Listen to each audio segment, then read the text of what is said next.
Peggy 12.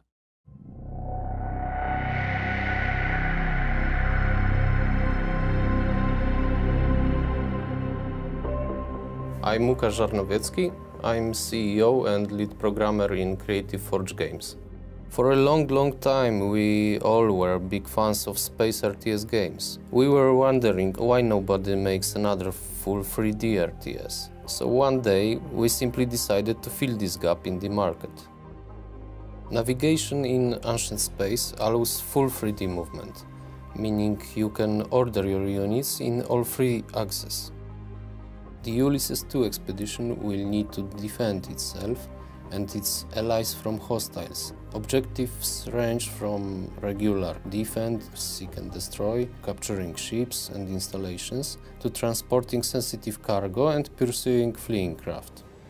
Tactical combat is an essential part of the battlefield situation in Ancient Space. We've introduced 4 different size classes, many units with their unique look and feel and set of abilities.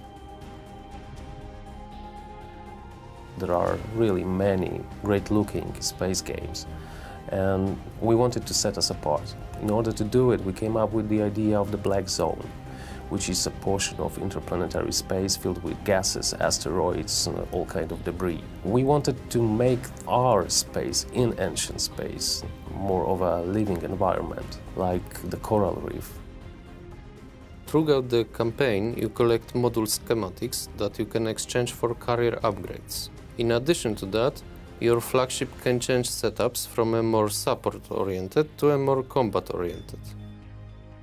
Each of more than a dozen officers in the game has a unique ability that can tip the balance of the battle your way.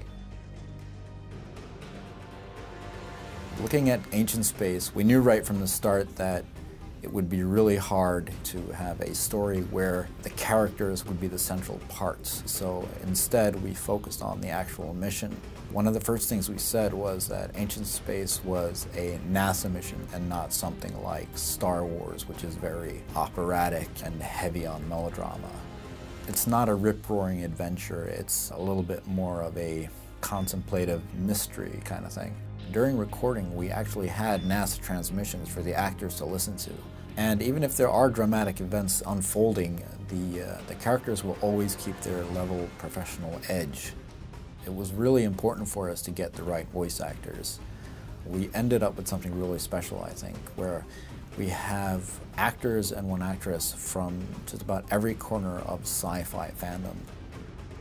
One thing we really love about many space games is the opportunity to discover. One of the really good ways of doing that is making sure you have a home. Han Solo has his Millennium Falcon, Captain Kirk has his Enterprise, Malcolm Reynolds has the Serenity, and we have one called the Ulysses 2. It's this huge aircraft carrier building machine in space that you guide along. We kind of think of it as an extra character in the game, especially since the ship's computer is voiced by the wonderful Dwight Schultz. He sort of adds a really cool personality to the whole thing. We here at Paradox and a lot of guys at Creative Forge have put an extreme amount of effort into this game, and we all hope that you think it's as shiny as we do.